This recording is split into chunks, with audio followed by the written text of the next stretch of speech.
Chemical reactions and equations എന്ന നമ്മുടെ first ലെസണിൻ്റെ 4ാമത്തെ video സെഷനാണ്. ഇതിൽ നമ്മുടെ ആദ്യത്തെ ടോപ്പിക്ക് ഓക്സിഡേഷൻ ആൻഡ് റിഡക്ഷൻ. ഇതിൽ ആദ്യം നമ്മൾ എക്സ്പ്ലെയിൻ ചെയ്യാൻ പോകുന്നത് ഓക്സിഡേഷനാണ്. ഓക്സിഡേഷൻ എക്സ്പ്ലെയിൻ ചെയ്യാൻ വേണ്ടിയിട്ട് നമ്മൾ ഒരു ആക്ടിവിറ്റി ചെയ്യാണ്. Text ബുക്കിലുള്ള activity 1.11. ഓക്കെ, ഇതിന് നമുക്ക് ആവശ്യമുള്ളത് ഒരു ചൈന ഡിഷാണ്. നമ്മൾ ആ ചൈന ഡിഷിൽ കുറച്ച് കോപ്പർ പൗഡർ ഇടും. ഈ കോപ്പർ പൗഡറിൻ്റെ കളർ നിങ്ങൾക്ക് ഓർമ്മ വേണം, കളർ ബ്രൗൺ ആണ് കേട്ടോ. കോപ്പർ പൗഡറിൻ്റെ കളർ ബ്രൗൺ ആണ്. എന്നിട്ട് നമ്മൾ എന്ത് ചെയ്യുന്നു, നമ്മൾ എയറിൻ്റെ പ്രസൻസിൽ അതിനെ ഹീറ്റ് ചെയ്യുന്നു. അല്ലേ, നിങ്ങൾക്ക് കാണാൻ പറ്റിയ ഫിഗറിൽ ഹീറ്റ് ചെയ്യുന്നു. എയറിൻ്റെ പ്രസൻസിൽ എന്ന് പറഞ്ഞാൽ ഓക്സിജൻ്റെ പ്രസൻസിൽ നമ്മളത് ഹീറ്റ് ചെയ്യുന്നു. ഓക്കെ, അപ്പം നമ്മൾ കുറച്ച് നേരം കഴിഞ്ഞ് ഒബ്സർവ് ചെയ്ത് കഴിഞ്ഞാൽ നമുക്ക് എന്ത് കാണാൻ പറ്റും? ഈ ബ്രൗൺ കളറുള്ള കോപ്പർ പൗഡർ ബ്ലാക്ക് കളറായി മാറിയിട്ടുണ്ടാവും. നമ്മൾ ഒരുപാട് തവണ പറഞ്ഞു കഴിഞ്ഞു, കളർ ചേഞ്ച് ഉണ്ടെങ്കിൽ അവിടെ റിയാക്ഷൻ നടന്നു കഴിഞ്ഞു. അപ്പോൾ ഇവിടെ എന്താ സംഭവിച്ചത്? കോപ്പർ നമ്മൾ ഓക്സിജന്റെ പ്രസൻസിൽ ഹീറ്റ് ചെയ്തു. ഓക്കെ, അപ്പം നമുക്ക് ഒരു ബ്ലാക്ക് കളറുള്ള ഒരു പ്രൊഡക്റ്റ് കിട്ടി. Okay, that is copper oxide. Black കളറുള്ള ഒരു പ്രൊഡക്റ്റ് കിട്ടി, അത് കോപ്പർ ഓക്സൈഡ് ആണ്.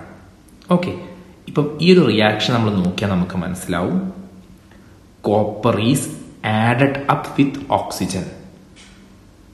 അങ്ങനെയുള്ള റിയാക്ഷൻ നമ്മൾ പറയുന്ന പേരാണ് ഓക്സിഡേഷൻ. ഒരു റിയാക്ഷൻ നടക്കുന്ന സമയത്ത് നമ്മുടെ റിയാക്റ്റന്റ് ഓക്സിജനുമായിട്ട് കമ്പൈൻ ചെയ്യുന്നു. കമ്പൈൻ ചെയ്തിട്ട് പ്രൊഡക്റ്റ് ഉണ്ടാവുന്നു. അങ്ങനെ ഓക്സിജൻ ആഡപ്പ് ചെയ്തിട്ട് പ്രൊഡക്റ്റ് ഉണ്ടാവുകയാണെങ്കിൽ അങ്ങനെ ഉള്ള റിയാക്ഷന് നമ്മൾ പറയുന്ന പേരാണ് ഓക്സിഡേഷൻ റിയാക്ഷൻ. അപ്പോൾ ഇത് ഒരു ഓക്സിഡേഷൻ റിയാക്ഷന്റെ എക്സാമ്പിൾ ആണ്. പിന്നെ ഓർത്ത് വെക്കേണ്ടത്, കോപ്പറിന്റെ കളറ് ബ്രൗൺ ആണ്, കോപ്പർ ഓക്സൈഡിന്റെ കളറ് ബ്ലാക്ക് ആണ്. നിങ്ങൾ ബോർഡ് എക്സാം ഒക്കെ ചെയ്യുന്ന സമയത്ത് ഈ കളേഴ്സൊക്കെ വളരെ ഇമ്പോർട്ടൻ്റ് ആണ്. അപ്പം നിങ്ങൾ ഈ വീഡിയോ കാണുന്ന സമയത്ത് ഇതൊക്കെ മാർക്ക് ചെയ്ത് വെക്കുക. കോപ്പറിന്റെ കളർ ബ്രൗൺ ആണ്, കോപ്പർ ഓക്സൈഡിന്റെ കളർ ബ്ലാക്ക് ആണ്. ഓക്കെ, അപ്പം ഡെഫിനിഷൻ പറയുകയാണെങ്കിൽ, the addition of oxygen to a substance is called oxidation. അപ്പം നമ്മൾ ഇപ്പം ചെയ്തിട്ടുള്ള എക്സ്പെരിമെന്റിൽ കോപ്പർ ഓക്സിജനോട് കൂടി ആഡപ്പ് ചെയ്തു. അതിന് നമുക്ക് എന്ത് പറയാം? ഓക്സിഡേഷൻ എന്ന് പറയാം. അതേപോലെ തന്നെ വേറൊരു ഡെഫിനിഷൻ കൂടി ഉണ്ട് ഓക്സിഡേഷന്. അതിതാണ്, the removal of hydrogen from a substance is called oxidation. അപ്പൊ 2 ഡെഫിനേഷനാണ് ഓക്സിഡേഷൻ ഉള്ളത്. ഒന്നാമത്തത്, ഒരു കമ്പോണന്റ് ഓക്സിജനുമായിട്ട് ആഡപ്പ് ചെയ്യുകയാണെങ്കിൽ ഓക്സിഡേഷൻ ഹാപ്പൻസ്. അപ്പൊ അതിന്റെ എക്സാമ്പിൾ നമ്മൾ ഇപ്പോൾ എഴുതി കഴിഞ്ഞല്ലോ. ഏതാണ് example? Copper plus oxygen gives what? CuO. നിങ്ങൾക്ക് ഇത് ബാലൻസ് ചെയ്യാം കേട്ടോ, ഇങ്ങനെ ബാലൻസ് ചെയ്യാം. ഇനി റിമൂവൽ ഓഫ് ഹൈഡ്രജനെ നമുക്ക് എന്ത് പറയാൻ പറ്റും? ഓക്സിഡേഷൻ എന്ന് പറയാൻ പറ്റും. ഒരു എക്സാമ്പിൾ എടുത്ത് നോക്കാം. H2S. H2S എന്ന് പറയുന്ന ആള് it undergo decomposition so that you are getting S2 plus H2. നിങ്ങളിത് ബാലൻസ് ചെയ്ത് കഴിഞ്ഞാൽ നിങ്ങൾക്ക് ഇവിടെ 2 ഇടാം, ഇവിടെ 2 ഇടാം. ഇപ്പം എന്ത് സംഭവിച്ചു? H2Sലുള്ള ഹൈഡ്രജൻ റിമൂവ് ആയിട്ട് ആര് മാത്രം ബാക്കിയായി? സൾഫർ അല്ലേ? അപ്പൊ H2Sന് ആര് നഷ്ടപ്പെട്ടു? ഹൈഡ്രജനെ നഷ്ടപ്പെട്ടു. അങ്ങനെ ഹൈഡ്രജനെ നഷ്ടപ്പെടുന്ന റിയാക്ഷനെയും നമുക്ക് ഓക്സിഡേഷൻ എന്ന് പറയാം. അപ്പൊ 2 ഡെഫിനിഷനാണ്. ഒന്നാമത്തത് ഓക്സിജനെ ഗെയിൻ ചെയ്യുക, കാണുന്നില്ലേ? ഓക്സിജനെ ഗെയിൻ ചെയ്യുന്ന റിയാക്ഷനെ നമുക്ക് ഓക്സിഡേഷൻ എന്ന് വിളിക്കാം. രണ്ടാമത്തെ എന്താണ് നോക്കുക? ഹൈഡ്രജൻ റിമൂവ് ആവുന്ന റിയാക്ഷൻസ്. ഇപ്പൊ H2S നിന്ന് H2 റിമൂവ് ആയി അല്ലെ, ഹൈഡ്രജൻ റിമൂവ് ആയി. അങ്ങനെ ഉള്ള റിയാക്ഷനെയും നമ്മൾ ഓക്സിഡേഷൻ എന്ന് വിളിക്കും. സോ 2 ഡെഫിനിഷൻസ് ഉള്ളത്. ഓക്കെ, നെക്സ്റ്റ് വൺ റിഡക്ഷൻ ആണ്. ഓക്സിഡേഷന്റെ ഡെഫിനിഷന്റെ ജസ്റ്റ് ഓപ്പോസിറ്റ് ആണ് റിഡക്ഷന്റെ ഡെഫിനിഷൻസ്. 2 ഡെഫിനിഷനാണുള്ളത്. ഒന്നാമത്തെ definition, the addition of hydrogen to a substance is called reduction. The addition of hydrogen to a substance is called reduction. ഒന്നാമത്തെ definition മനസ്സിലാക്കാൻ വേണ്ടിയിട്ട് ഞാൻ ഒരു എക്സാമ്പിൾ ചെയ്യാം. ഇപ്പം nitrogen is added up with hydrogen to give ammonia, NH3. Okay, ഇപ്പം ഇതൊരു reaction ആണ് അല്ലേ. ഇവിടെ എന്താ സംഭവിച്ചത്? നൈട്രജൻ ഹൈഡ്രജനുമായിട്ട് കമ്പൈൻ ചെയ്യുന്നു. So nitrogen is added up with hydrogen to form ammonia. So ഈ addition of hydrogen with nitrogen, right, അങ്ങനെയുള്ള റിയാക്ഷൻ നമ്മൾ പറയുന്ന പേരാണ് റിഡക്ഷൻ. അതായത് ഏതെങ്കിലും ഒരു എലിമെന്റിനോട് ഹൈഡ്രജൻ ആഡപ്പ് ചെയ്യുകയാണെങ്കിൽ അങ്ങനെയുള്ള റിയാക്ഷന് നമ്മൾ പറയുന്ന പേരാണ് റിഡക്ഷൻ. ഇനി രണ്ടാമത്തെ ഡെഫിനിഷൻ നോക്കിക്കേ. The removal of oxygen from a substance is called reduction. രണ്ടാമത്തെ ഒരു ടൈപ്പ് റിയാക്ഷന് കൂടി നമ്മൾ റിഡക്ഷൻ എന്ന് പറയും. അതേത് ടൈപ്പാണ് നോക്കാം. നമുക്കൊരു എക്സാമ്പിൾ നോക്കാം. The removal of oxygen, so CO2, carbon dioxide, gives carbon plus oxygen. നോക്കുക, കാർബൺ ഡയോക്സൈഡിന് എന്ത് നഷ്ടപ്പെട്ടു? ഓക്സിജൻ നഷ്ടപ്പെട്ടിട്ട് അതെന്തായി മാറി? കാർബണായി മാറി അല്ലേ. കാർബൺ ഡയോക്സൈഡിന് ഓക്സിജൻ നഷ്ടപ്പെട്ടിട്ട് കാർബണായി മാറി. അങ്ങനെ റിമൂവൽ ഓഫ് ഓക്സിജൻ നടക്കുന്നുണ്ടെങ്കിലും നമുക്ക് എന്ത് പറയാം? അങ്ങനത്തെ റിയാക്ഷനെ നമുക്ക് റിഡക്ഷൻ എന്ന് പറയാം. സോ ഓക്സിഡേഷനിൽ എന്തായിരുന്നു? ഓക്സിഡേഷന്റെ കേസിൽ ഒന്നില്ലെങ്കിൽ adding up of oxygen, right, adding up of oxygen. Okay, അല്ലെങ്കിൽ റിമൂവൽ ഓഫ് ഹൈഡ്രജൻ. റിഡക്ഷന്റെ കേസിൽ just opposite, addition of hydrogen അല്ലെങ്കിൽ removal of oxygen. That's it. Oxidation റിയാക്ഷനും റിഡക്ഷൻ റിയാക്ഷനും എന്താണെന്ന് നമ്മൾ ഓൾറെഡി പറഞ്ഞു കഴിഞ്ഞു. ഇനി നെക്സ്റ്റ് വൺ റിഡോക്സ് റിയാക്ഷൻ ആണ്. റിഡോക്സ് റിയാക്ഷൻ നോക്കാം, ഡെഫിനിഷൻ നോക്കാം. If oxidation and reduction reactions happen simultaneously then it is known as redox reaction. അതായത് ഓക്സിഡേഷൻ റിയാക്ഷനും റിഡക്ഷൻ റിയാക്ഷനും ഒരേ സമയം നടക്കുന്ന റിയാക്ഷൻസിന് നമ്മൾ പറയുന്ന പേരാണ് റിഡോക്സ് റിയാക്ഷൻ. അത് മനസ്സിലാവാൻ വേണ്ടിയിട്ട് നമുക്കൊരു എക്സാമ്പിൾ, ഒരു ഇക്വേഷൻ ചെയ്ത് നോക്കാം. Copper oxide is reacting with hydrogen to give, in the presence of heat, give copper plus H2O. ഇനി നിങ്ങൾ കോപ്പർ ഓക്സൈഡിന് എന്താ സംഭവിച്ചത് നോക്കാം. നിങ്ങൾക്ക് ഈ കോപ്പർ ഓക്സൈഡിന്റെ കളർ ഓർമ്മയുണ്ടോ? ബ്ലാക്ക് ആണ്, മറന്നു പോകണ്ട കേട്ടോ, ബ്ലാക്ക് കളർ. കോപ്പർ ഓക്സൈഡിന് എന്താ സംഭവിച്ചത്? It loses oxygen, right. അങ്ങനെ ഓക്സിജൻ ലൂസ് ചെയ്യുകയാണെങ്കിൽ ആ ടൈപ്പ് റിയാക്ഷൻ നമ്മൾ പറയുന്നൊരു പേരുണ്ട്, that is reduction. Okay, so CuO loses oxygen and become copper. Losing oxygen is reduction. ഇനി H2 നോക്കിയേ. H2 gain oxygen. So gaining of oxygen is what? Oxidation. അപ്പം നമുക്ക് ഈ റിയാക്ഷനിൽ, ഒരു റിയാക്ഷനിൽ തന്നെ ഓക്സിഡേഷനും നടന്നിട്ടുണ്ട്, റിഡക്ഷനും നടന്നിട്ടുണ്ട്, സൈമൾട്ടേനിയസ്ലി നടന്നിട്ടുണ്ട് അല്ലേ. അങ്ങനെ ഉള്ള റിയാക്ഷന് നമ്മൾ പറയുന്ന പേരാണ് റിഡോക്സ് റിയാക്ഷൻ. പിന്നെ മറന്നു പോയത്, ഈ റിയാക്ഷന്റെ പ്രൊഡക്റ്റ് കോപ്പർ ആണ്, അതിന്റെ കളർ ബ്രൗൺ ആണ്. കോപ്പർ ഓക്സൈഡിന്റെ കളർ ബ്ലാക്ക് ആണ്, അത് മറന്നു പോകണ്ട. അപ്പൊ റിഡോക്സ് റിയാക്ഷൻ എന്ന് പറഞ്ഞാൽ ഒരേ സമയം ഓക്സിഡേഷൻ റിയാക്ഷനും റിഡക്ഷൻ റിയാക്ഷനും നടക്കുകയാണെങ്കിൽ അതിനെ ഓൾ ടുഗദർ നമ്മൾ പറയും റിഡോക്സ് റിയാക്ഷൻസ്. ഓക്കെ,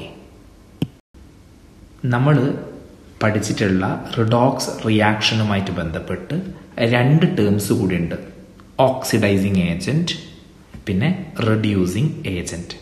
അത് മനസ്സിലാക്കാൻ വേണ്ടിയിട്ട് നമ്മൾ നേരത്തെ എഴുതിയിട്ടുള്ള റിയാക്ഷൻ, റിഡോക്സ് റിയാക്ഷന്റെ എക്സാമ്പിളായിട്ട് എഴുതിയിട്ടുള്ള ആ റിയാക്ഷൻ ഒന്നുകൂടി എഴുതാം. എന്തായിരുന്നു ആ reaction? CuO react with hydrogen to give എന്തായിരുന്നു? Cu പ്ലസ് H2O അല്ലേ. ഇതിൽ CuO ഓക്സിജൻ നഷ്ടപ്പെട്ട് Cu ആയി മാറുന്നു. So it undergo reduction. ഓർമ്മ ഉണ്ടാവുമല്ലോ, നമ്മൾ തൊട്ട ബാക്കിലുള്ള സ്ലൈഡിൽ അത് പറഞ്ഞിട്ടുള്ളൂ. And H2 gain oxygen to become H2O. So അത് ഓക്സിഡേഷനാണ്. ഇപ്പം നമ്മൾ H2 അണ്ടർഗോ ഓക്സിഡേഷൻ, റൈറ്റ്? അപ്പം H2 അണ്ടർഗോ ഓക്സിഡേഷൻ എന്ന് പറയുമ്പം അതിനാരെങ്കിലും ഓക്സിജൻ കൊടുത്താൽ മാത്രമേ അതിന് ഓക്സിഡേഷൻ അണ്ടർഗോ ചെയ്യാൻ പറ്റൂലേ? അപ്പം ആരാണ് ആ ഓക്സിജൻ കൊടുക്കുന്നത്? CuO ആണ്. CuO ആണ് H2ന് ഓക്സിഡേഷൻ അണ്ടർഗോ ചെയ്യാൻ ആവശ്യമായിട്ടുള്ള ഓക്സിജൻ സപ്ലൈ ചെയ്യുന്നത്, അല്ലേ? അപ്പം actually CuO is supporting H2 for undergoing oxidation. ഞാൻ പറയുന്നത് മനസ്സിലാവുണ്ടോ? അപ്പം CuO ആണ് ആര്? Oxidising agent, the substance which support oxidation by itself undergoing reduction. നോക്കിയേ, CuO ചെയ്യുന്ന രണ്ട് കാര്യങ്ങൾ. ഒന്നെന്താ? It supply oxygen for the hydrogen to undergo what? To undergo oxidation and becoming water, right? H2O. And അതേസമയം തന്നെ CuO is undergoing reduction. Okay, അപ്പം the substance which support oxidation by itself undergoing reduction is known as oxidizing agent. ഇനി reducing agent. Reducing agent എന്ന് പറഞ്ഞാൽ നമുക്ക് same example തന്നെ ഒരിക്കൽ കൂടി എഴുതാം. CuO plus H2 in the presence of heat gives Cu plus H2O. ഇവിടെ നമുക്ക് CuOന്റെ കേസ് എടുക്കാം. CuO എന്താ സംഭവിക്കുന്നത്? It is undergoing reduction. Reduction എന്ന് പറഞ്ഞു കഴിഞ്ഞാൽ റിമൂവൽ ഓഫ് ഓക്സിജൻ ആണ്. അങ്ങനെ റിമൂവൽ ഓഫ് ഓക്സിജൻ നടക്കണമെങ്കിൽ ആരെങ്കിലും ഒരാൾ ആ ഓക്സിജനെ വാങ്ങിക്കണ്ടേ? ഇവിടെ ആരാ ഓക്സിജനെ വാങ്ങിക്കുന്നത്? ഹൈഡ്രജൻ ആണ്, അല്ലേ? So hydrogen is supporting CuO by taking that oxygen, right? And hydrogen എന്താ സംഭവിക്കുന്നത്? It undergo oxidation. അപ്പം ഇവിടെയുള്ള റെഡ്യൂസിങ് ഏജന്റ് H2 ആണ്. Because it support reduction. എങ്ങനെ സപ്പോർട്ട് ചെയ്യുന്നത്? By taking the oxygen and itself undergo what? Oxidation, അല്ലേ? Hydrogen oxidation സംഭവിക്കുന്നുണ്ട് and it is supporting CuO for undergoing reduction. CuOന് reduction undergo ചെയ്യാൻ വേണ്ടി സപ്പോർട്ട് ചെയ്യുന്നുണ്ട്. So ഇവിടുത്തെ റെഡ്യൂസിങ് ഏജന്റ് എന്ന് പറയുന്നത് ആരാണ്? H2 ആണ്. ആൻഡ് ഓക്സിഡൈസിങ് ഏജന്റ് എന്ന് പറയുന്നത് CuO ആണ്. നിങ്ങൾക്കത് മനസ്സിലായോ നോക്കാൻ വേണ്ടിയിട്ട് നമുക്ക് വേറൊരു എക്സാമ്പിൾ നോക്കാം. ഇവിടെ നോക്കുക, PbO എന്തായി മാറുന്നു? It becomes Pb, right? So oxygen നഷ്ടപ്പെട്ടിട്ടുണ്ട്. ഓക്സിജൻ നഷ്ടപ്പെട്ടാൽ ദാറ്റ് ഈസ് റിഡക്ഷൻ. സോ ഈ റിയാക്ഷൻ റിഡക്ഷൻ ആണ്. ഇനി നോക്കുക, carbon become carbon dioxide, gaining of oxygen, right? So it is oxidation. അപ്പോൾ oxidation and reduction simultaneously happen. So ഈ മൊത്തം റിയാക്ഷനെ നമുക്ക് റിഡോക്സ് റിയാക്ഷൻ എന്ന് പറയാം. ഇനി നോക്കിയേ, ഇതിൽ കാർബൺ ഇല്ലേ? കാർബൺ എന്തിനു സഹായിക്കുന്നുണ്ട്? PbOക്ക് Pb ആകാൻ വേണ്ടിയിട്ട് ഓക്സിജൻ നഷ്ടപ്പെടണം, അല്ലേ? നഷ്ടപ്പെടുക എന്ന് പറഞ്ഞാൽ ആരെങ്കിലും വാങ്ങിക്കണ്ടേ? ആരാ വാങ്ങിക്കുന്നത്? കാർബൺ അത് വാങ്ങിക്കും. അതുകൊണ്ടാണ് ഈ റിഡക്ഷൻ നടക്കുന്നത്. കാർബൺ PbOന്റെ കയ്യിൽ നിന്ന് ഓക്സിജൻ വാങ്ങിക്കും. So it is supporting reduction of the PbO. So ആരാണ് റെഡ്യൂസിങ് ഏജന്റ്? റെഡ്യൂസിങ് ഏജന്റ് ആരാണ്? റെഡ്യൂസിങ് ഏജന്റ് ആരാണെന്ന് അറിയാൻ ഏറ്റവും എളുപ്പ വഴി ആർക്കാണ് ഓക്സിഡേഷൻ സംഭവിക്കുന്നത് നോക്കിയാൽ മതി. അയാളായിരിക്കും റെഡ്യൂസിങ് ഏജന്റ്. ഓക്കെ, ഇനി നോക്കിയേ, കാർബൺ അണ്ടർഗോ ഓക്സിഡേഷൻ, അല്ലെ? കാർബൺ ഓക്സിജൻ ഗെയിൻ ചെയ്യുന്നു. ഓക്സിജൻ ഗെയിൻ ചെയ്യണമെങ്കിൽ ആരെങ്കിലും കൊടുക്കണ്ടേ? ആരാ കൊടുക്കുന്നത്? PbO. So carbon oxidation undergo ചെയ്യാൻ ആരാ നമ്മളെ സപ്പോർട്ട് ചെയ്യുന്നത്? PbO ആണ് സപ്പോർട്ട് ചെയ്യുന്നത്. സോ ഓക്സിഡൈസിങ് ഏജന്റ് ആരാണ്? PbO. മനസ്സിലായോ? അപ്പൊ നമ്മൾ റിഡോക്സ് റിയാക്ഷന്റെ ആ ഒരു മൊത്തം കാര്യങ്ങളും തീർന്നു. ഒന്ന് നമ്മൾ ഓക്സിഡേഷൻ ഡിഫൈൻ ചെയ്തു, പിന്നെ റിഡക്ഷൻ ഡിഫൈൻ ചെയ്തു, പിന്നെ റിഡോക്സ് റിയാക്ഷൻ ഡിഫൈൻ ചെയ്തു, പിന്നെ റെഡ്യൂസിങ് ഏജന്റും ഓക്സിഡൈസിങ് ഏജന്റും ഡിഫൈൻ ചെയ്തു. ഈ റെഡ്യൂസിങ് ഏജന്റ് അണ്ടർഗോ ഓക്സിഡേഷൻ, അത് മറന്നു പോരുത്. And oxidising agent undergo reduction, ഈ രണ്ട് കാര്യവും മറന്നു പോരുത് കേട്ടോ. നമ്മുടെ next topic corrosion of metals ആണ്. കൊറോഷൻ ഓഫ് മെറ്റൽസ് നമ്മൾ നമ്മുടെ ഡെയിലി ലൈഫിൽ ഒക്കെ എക്സ്പീരിയൻസ് ചെയ്യുന്ന ഒരു ഫിനോമിനനാണ്. നമ്മൾ ഏതെങ്കിലും ഒരു മെറ്റൽ അറ്റ്മോസ്ഫിയറിന് എക്സ്പോസ് ചെയ്ത് വെച്ചു എന്ന് വിചാരിച്ചു. അപ്പോൾ ഈ മെറ്റൽ അറ്റ്മോസ്ഫിയറിന് എക്സ്പോസ് ചെയ്തു എന്ന് പറഞ്ഞാൽ അറ്റ്മോസ്ഫിയർ ആരൊക്കെ ഉണ്ട്? ഓക്സിജൻ ഉണ്ട്, വാട്ടർ ഉണ്ട്, ഒരുപാട് കെമിക്കൽസ് ലൈക്ക് ആസിഡ്സ് ഒക്കെ ഉണ്ട് അല്ലേ. അപ്പോൾ ഇവരൊക്കെ എന്ത് ചെയ്യും? ഇവരൊക്കെ മെറ്റലുമായിട്ട് ഇന്ററാക്ട് ചെയ്യും അല്ലേ. മെറ്റാലിക് സർഫസിൽ ഇവരൊക്കെ വന്നിട്ട് കമ്പൈൻ ചെയ്യും. അങ്ങനെ കമ്പൈൻ ചെയ്യുമ്പം ഈ സർഫസിലുള്ള മെറ്റൽസിന് അതിൻ്റെ മെറ്റാലിക് പ്രോപ്പർട്ടി നഷ്ടപ്പെട്ടു പോകും. കാരണം ഇവരൊക്കെ റിയാക്ട് ചെയ്യുമ്പം ഒരു പ്രൊഡക്റ്റ് ഫോം ചെയ്യില്ലേ, ആ ഉണ്ടാകുന്ന പ്രൊഡക്റ്റിന് മെറ്റൽസിൻ്റെ പ്രോപ്പർട്ടി ഒന്നും ഉണ്ടാവില്ല. അപ്പം മെറ്റൽസിൻ്റെ പ്രോപ്പർട്ടിയൊക്കെ നശിച്ചു പോകും. ആ പ്രോസസ്സിന് നമ്മൾ പറയുന്ന പേരാണ് corrosion. Corrosion is the process in which metals are eaten up. Metals നശിച്ചു പോകും. എങ്ങനെ? Gradually by the action of air, moisture or some chemicals like acid on their surface. ഈ കൊറോഷൻ സംഭവിക്കുന്നത് അയേണിനാണെങ്കിൽ നമ്മൾ ആ കൊറോഷൻ എന്ത് പറയും? നമ്മൾ പറയും റസ്റ്റിംഗ് എന്ന് പറയും. ഓക്കെ, ഇനി നോക്കുക, നമ്മളിപ്പം ഒരു മെറ്റൽ നമ്മുടെ കയ്യിലുണ്ട്. നമുക്ക് ഈ മെറ്റൽ കൊറോഷൻ അണ്ടർഗോ ചെയ്യാതെ പ്രൊട്ടക്റ്റ് ചെയ്യണം. ഓക്കെ, കൊറോഷൻ എങ്ങനെയാണ് സംഭവിക്കുന്നത്? കൊറോഷൻ സംഭവിക്കുന്നത് അറ്റ്മോസ്ഫിയറിനോട് എക്സ്പോസ് ചെയ്ത് നിൽക്കുന്ന സമയത്ത് അറ്റ്മോസ്ഫിയറിലുള്ള H2O, O2, ആസിഡ് ഇവരൊക്കെ വന്നിട്ട് നമ്മളെ മെറ്റലിനെ അറ്റാക്ക് ചെയ്യാണ് അല്ലേ. ഈ അറ്റാക്കിങ് ഒഴിവാക്കിയാൽ പോരെ, അതായത് എക്സ്പോസ് ചെയ്യാതെ വെച്ചാൽ മതി. അപ്പം നമുക്കൊരു മെറ്റലിനെ എന്ത് ചെയ്യണം? പ്രൊട്ടക്റ്റ് ചെയ്യണം. നമ്മൾ എന്ത് ചെയ്താൽ മതി? നമ്മൾ മെറ്റൽ പെയിന്റ് ചെയ്താൽ മതി. മെറ്റലിന്റെ സർഫസ് ഒക്കെ പെയിന്റ് ചെയ്യുക. ഇപ്പം അറ്റ്മോസ്ഫിയറോട് ആരാ എക്സ്പോസ് ചെയ്ത് നിൽക്കുന്നത്? പെയിന്റ് അല്ലേ. ആ പെയിന്റിനകത്താണ് ആരുള്ളത്? നമ്മുടെ മെറ്റലുള്ളത്. അങ്ങനെ നമുക്ക് നമ്മുടെ മെറ്റലിനെ അറ്റ്മോസ്ഫിയറിൽ എക്സ്പോഷർ കുറച്ച് കഴിഞ്ഞാൽ കൊറോഷനും കുറയ്ക്കാൻ പറ്റും. അതിന് വേറെയും ടെക്നിക്കുകളുണ്ട്.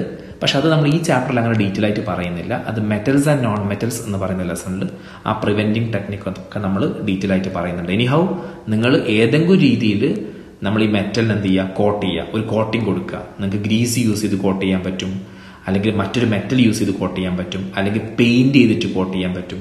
എനിഹൗ മെറ്റലിനെ കോട്ട് ചെയ്യുക സോ ദാറ്റ് മെറ്റൽ എന്ത് ചെയ്യാൻ പാടില്ല? അറ്റ്മോസ്ഫിയറോട് എക്സ്പോസ് ചെയ്യാതെ നിന്നാൽ കൊറോഷൻ ഫ്രീ ആവും, കൊറോഷൻ അണ്ടർഗോ ചെയ്യില്ല. പിന്നെ കൊറോഷൻ നടക്കുന്നത് അയേണിനാണെങ്കിൽ we call it as what? Rusting. Corrosion നടക്കുന്നത് പർട്ടിക്കുലർലി അയേൺ എന്ന് പറയുന്ന മെറ്റലിനാണെങ്കിൽ then we call that corrosion as rusting of iron എന്ന് പറയും.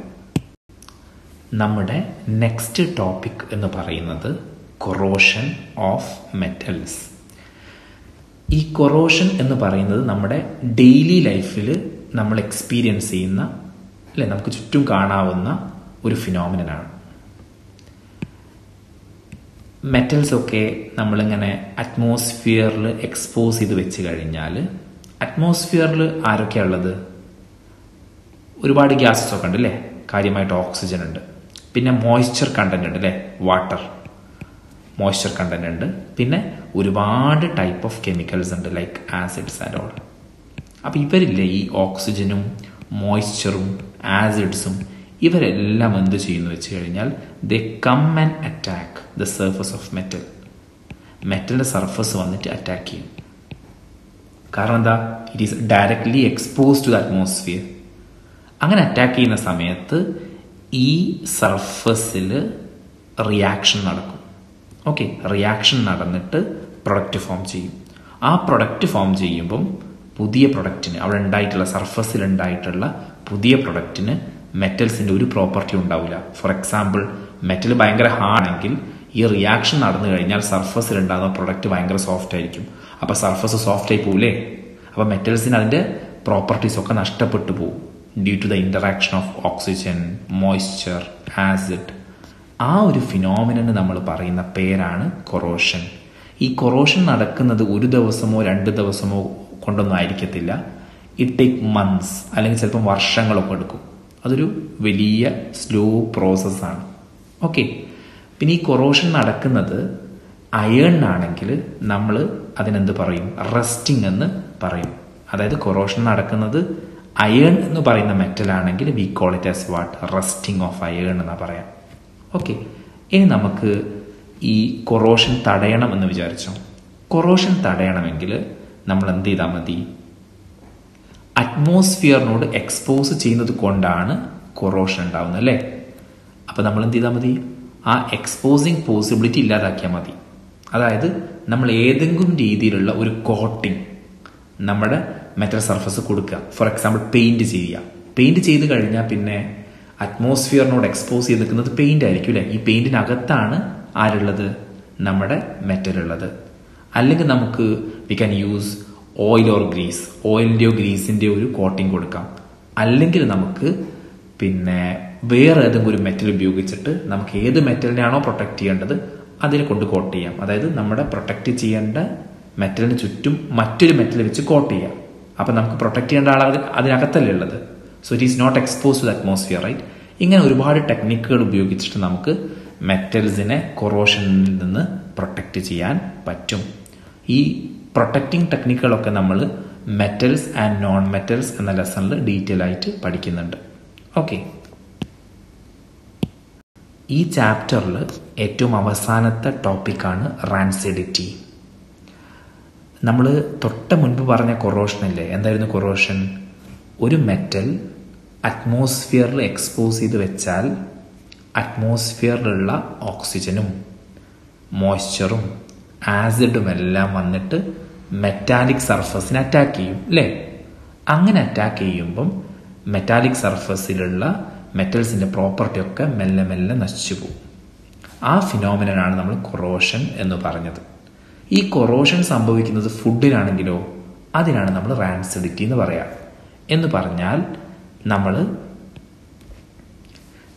ഏതെങ്കിലും ഒരു ഫുഡ് നമ്മൾ രാവിലെ ഒരു കറി ഉണ്ടാക്കിയിട്ട് നമ്മൾ എന്ത് ചെയ്യുന്നു? നമ്മൾ ഫുഡൊക്കെ കഴിച്ചു, കറി ബാക്കിയുണ്ട്, നമ്മൾ ഫ്രിഡ്ജിൽ വെക്കാൻ മറന്നുപോയി, നമ്മളത് തുറന്നു വെച്ചിട്ട് എവിടെയോ പോയി, പിന്നെ തിരിച്ചു വരുന്നത് ഈവനിങ് അല്ലെങ്കിൽ നൈറ്റിലാണ്. അപ്പം നമ്മൾ ആ സമയം കറി പോയി നോക്കിയാൽ എന്തായിരിക്കും അവസ്ഥ? കറിക്കൊരു മോശമായ സ്മെല്ല് ഉണ്ടാവും അല്ലെ? ഒരു ഫൗൾ സ്മെല്ല് ഉണ്ടാവും. പിന്നെ ടേസ്റ്റ് ചെയ്ത് നോക്കിയാൽ ടേസ്റ്റൊക്കെ മാറിയിട്ടുണ്ടാവും. അതെന്തുകൊണ്ടാണ് സംഭവിക്കുന്നതെന്ന് വെച്ച് കഴിഞ്ഞാൽ അറ്റ്മോസ്ഫിയറിലുള്ള ഓക്സിജൻ നമ്മുടെ ഫുഡ് കിടക്കുന്ന ഫാറ്റും ഓയിലും ഒക്കെ ആയിട്ട് റിയാക്ട് ചെയ്യും. റിയാക്ട് ചെയ്താൽ പ്രൊഡക്റ്റ് ഉണ്ടാവും അല്ലേ? ആ പ്രൊഡക്റ്റിന് ഫുഡിന്റെ പ്രോപ്പർട്ടി ഒന്നും ഉണ്ടാവില്ല. ഫുഡിന്റെ കൂടി ഈ പ്രൊഡക്റ്റും ഉണ്ടാവും. ഓക്കെ, ഈ പുതിയ പ്രൊഡക്റ്റ് ആര് കാരണം? ഫുഡിനകത്ത് കിടക്കുന്ന ഓയിലും ഫാറ്റും ഒക്കെ അറ്റ്മോസ്ഫിയറിലുള്ള ഓക്സിജനുമായിട്ട് കമ്പൈൻ ചെയ്യുന്നു, പ്രൊഡക്റ്റ് ഫോം ചെയ്യുന്നു. ആ പ്രൊഡക്റ്റ് കൂടി നമ്മുടെ ഫുഡിൽ ഇപ്പം ഉണ്ട്. ആ പ്രൊഡക്റ്റിന് മേ ബി ഫൗൾ സ്മെല്ല് ഉണ്ടാവും, നല്ല ടേസ്റ്റ് ആയിരിക്കില്ല. അപ്പം മൊത്തത്തിൽ ഫുഡ് എന്തായി മാറും? Unfit for eating, right? കഴിക്കാൻ പറ്റാത്ത അവസ്ഥയായി മാറും. അപ്പം ഫുഡ് റാൻസിഡ് ആവാൻ കാരണം എന്താണെന്ന് വെച്ച് കഴിഞ്ഞാൽ എയറിനോടുള്ള എക്സ്പോഷറാണ്, അല്ലെങ്കിൽ ഓക്സിജനോടുള്ള എക്സ്പോഷറാണ്. അതില്ലാതാക്കി കഴിഞ്ഞാൽ നമുക്ക് ഫുഡിനെ കുറേ കാലം പ്രൊട്ടക്ട് ചെയ്യാൻ പറ്റും, നേരത്തെ കൊറോഷനിൽ പറഞ്ഞ പോലെ തന്നെ. അപ്പം അതിന് കാര്യമായിട്ടുള്ള 3 ടെക്നിക്സാണ് ഉള്ളത്. ഒന്നാമത്തെ ടെക്നിക്ക് ഇതാണ്, അതായത് rancidity can be prevented by packing fat and oil containing food in nitrogen gas. നമ്മുടെ ലേസിലൊക്കെ അതാണ് ചെയ്യുന്നത്. അതായത് ലേസിലൊക്കെ നിങ്ങൾക്ക് അറിയാം അല്ലേ, അകത്ത് ഒരുപാട് എയർ കിടക്കുന്നുണ്ട്. ആ എയർ നൈട്രജൻ ആണ്. അവർ ഓക്സിജൻ ഫില്ല് ചെയ്യുന്നതിന് പകരം നൈട്രജൻ ഫില്ല് ചെയ്തു. നൈട്രജൻ ഒരിക്കലും ആരുമായിട്ട് കമ്പൈൻ ചെയ്യില്ല, ഫാറ്റും ഓയിലുമായിട്ട് കമ്പൈൻ ചെയ്യില്ല. അങ്ങനെ കമ്പൈൻ ചെയ്യുന്നില്ലെങ്കിൽ പ്രൊഡക്റ്റ് ഫോം ചെയ്യില്ല. പ്രൊഡക്റ്റ് ഫോം ചെയ്യില്ലെങ്കിൽ ഫുഡ് കുറേ കാലം എക്സിസ്റ്റ് ചെയ്യും. രണ്ടാമത്തെ എന്താണ്?